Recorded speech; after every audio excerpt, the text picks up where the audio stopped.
longer has to be the way. If you assume that has to be the way, then you're part of the problem, not even be close to being part of the solution. You know, if you study humanity, there are far more things that are the same than are different. No matter where you're from and who you look like. So if you want to continue to propagate these lies, go right ahead. I'm not here. You know what? At one point in my life, I used to assume that I could change people's mind. You know what? I'm going to let you know, and then I'm going to show you your wrongs. Mission over. I'm done. I no longer have that mission. I no longer live that dream, because a made up mind is a mind that won't be changed. Now, you may change your mind and come over to my side, but you can't change grown people's mind. You can help them along the way. You can just live a good life.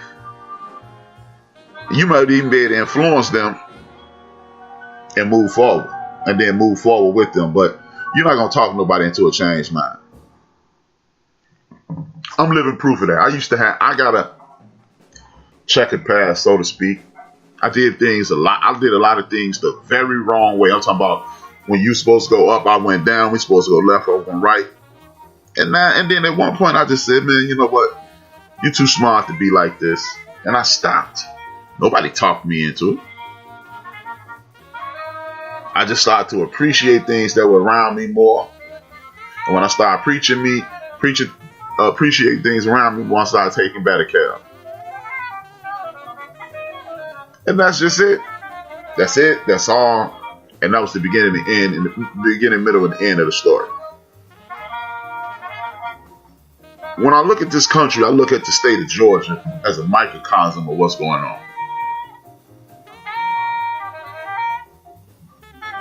You got the state of Georgia, whereas people are saying the president's legacy is held in the balance. Well, people, that's a lie too. We got people like the sister Stacey Abrams. Shout out to the sister Stacey Abrams. Mad love to you.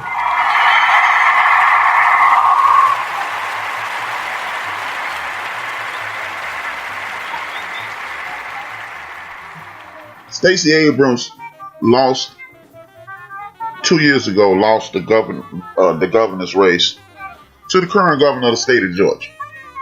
Now, instead of sitting around saying, "Hey man, they cheated me," which most of us think the governor of Georgia cheated again. He was Secretary of State.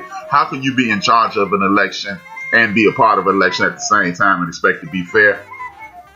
You should question me if I was in charge of an election and running for the same position. Me, and I consider myself an honest guy. You should look at me crazy.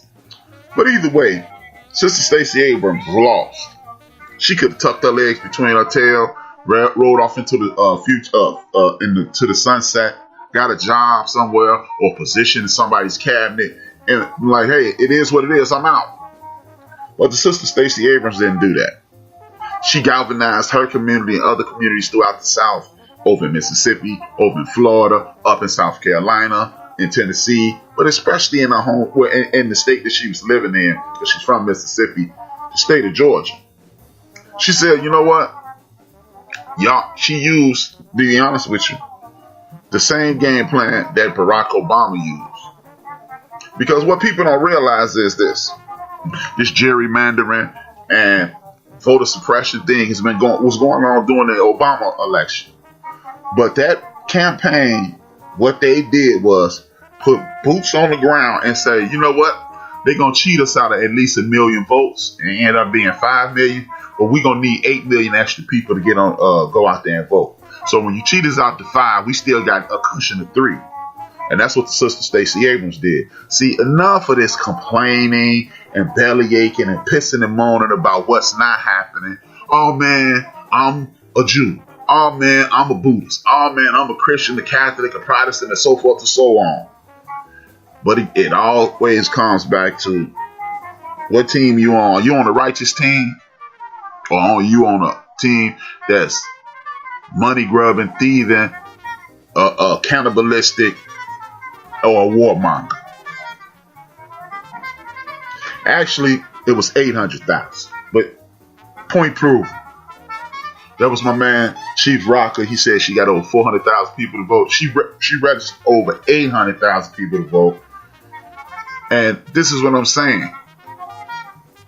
The same way Chief Rocker just assisted me on my show, we should be assisting each other at all times. At all times. We don't have to like each other. This is not a marriage. You're not going to be dating me. You're not going to be dating the dude next door. But guess what? You got some horrible paved streets on your block. Me and Chief Rocker could have just punched each other in the face yesterday. But when it's time to go to city council meeting, hey man, we need to get these streets fixed, rap. And me and Chief Rocker and the other people in our community need to go to the city council meeting.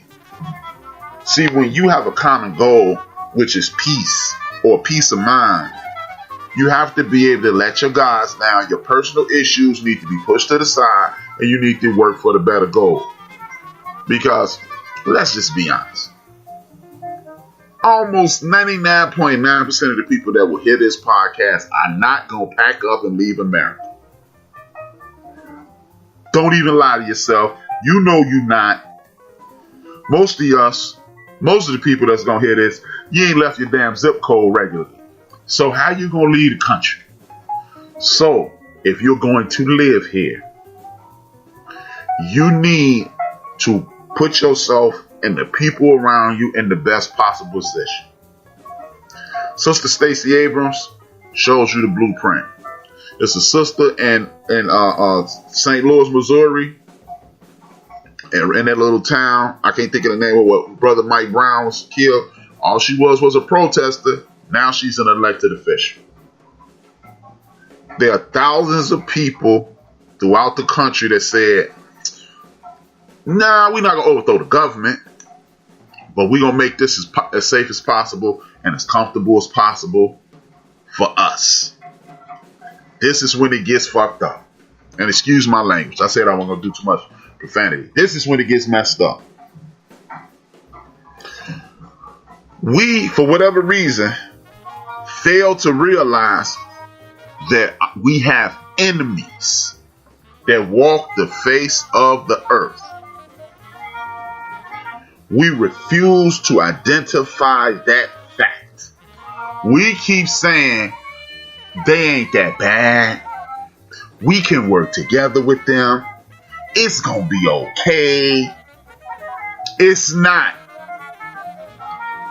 It's not going to be okay. There are not as many good people as you would love to assume, because you assume these things because you're comfortable. This is officially taking your medicine without the orange juice, folks. No more orange juice. No more orange juice, people. This straight dope right here. We got to start realizing there are 300 million people in the United States, 350 million people in the United States of America. A lot of people don't vote. A lot of people do. But here's the thing. 4 years ago today, everybody and their uncle and their mother was mad that Donald Trump was the president. Everybody and their uncle was mad that 53% of white women voted for Donald Trump. Oh my God, I can't believe these. They went out there with their pussy hats. Y'all remember that? Oh, we got the little pussy hats, little pink pussy hats, and we're against Donald Trump. To show you what I mean, that either you on the right side of this or you on the wrong side of this. The more people voted in this election than any time in the history of the United States of America. 71 million people voted against your interests. And white women doubled down and went from 53 to 55%. So while we sitting around saying, oh man, it ain't that bad, they said, yes it is. You are seeing this is a time in history that if this country's still here in 157 years, your great, great, great, great grandchildren will be saying this. Yeah, this was like Reconstruction right after slavery, because Reconstruction ended, introduced to the world to the Ku Klux Klan, and introduced the world to the Department of Justice. Rutherford B. Hayes. This is how you know history is just one big ass roller coaster that is repeating itself and repeating itself and repeating itself and repeating itself. It is not even a roller coaster, it's a Ferris wheel. Rutherford B. Hayes won the election to white nationalist groups then in the Ku Klux Klan. And guess what? It was a bunch of black people doing Reconstruction that won offices. Just like now. But the Klan came through in South Carolina and put them pistols on people, right? Hung, killed, and murdered people. And everybody said, this is horrible. How did this happen? And they cut a deal to end Reconstruction and let Rutherford B. Hayes be the president, and nobody went to jail for hanging and lynching towns of black folks in Columbia, South Carolina. Whole towns, whole subdivisions of black folks and elected officials, and nobody said anything. Here we are, 157 years later, or probably like 130 years later. Reconstruction only lasted 7 years. They tell you 10, but only lasted 7 years. 1877. Miss me with the nonsense. So nobody ever paid for that crime. Just like don't nobody pay for the crimes when the brothers and sisters get murdered today. Or like 100 years ago, did nobody pay for the crime in Tulsa? Nobody paid for the Red Summer. Please look up the Red Summer. The Red Summer. It's real. Nobody paying for these crimes. So when you tell me, oh man, it's this and it's that, it's not that. What it is you getting the shaft and don't nobody care. Because you know what? Self-preservation is the first law of nature. And if the Klan ain't riding down killing me, I talk the talk, but I ain't gonna walk the walk. And that's just what it is. So when you have the mentality of the quote prodigy from Mobb Deep, it's a war going on outside. Nobody's safe. That's when you create that bunker mentality. That's when you circle the wagons, and that's when you get ready to fight. And I'm meaning metaphorically, because you cannot sit in the land where you dependent on the water and electricity from the government and fight them. But what you can do is recede. Like the senator in the state of Mississippi, or state representative from the state of Mississippi, said, we need to rescind from the union. Then he realized, oh damn, we the poorest, least educated state in the union. My bad, I was just playing.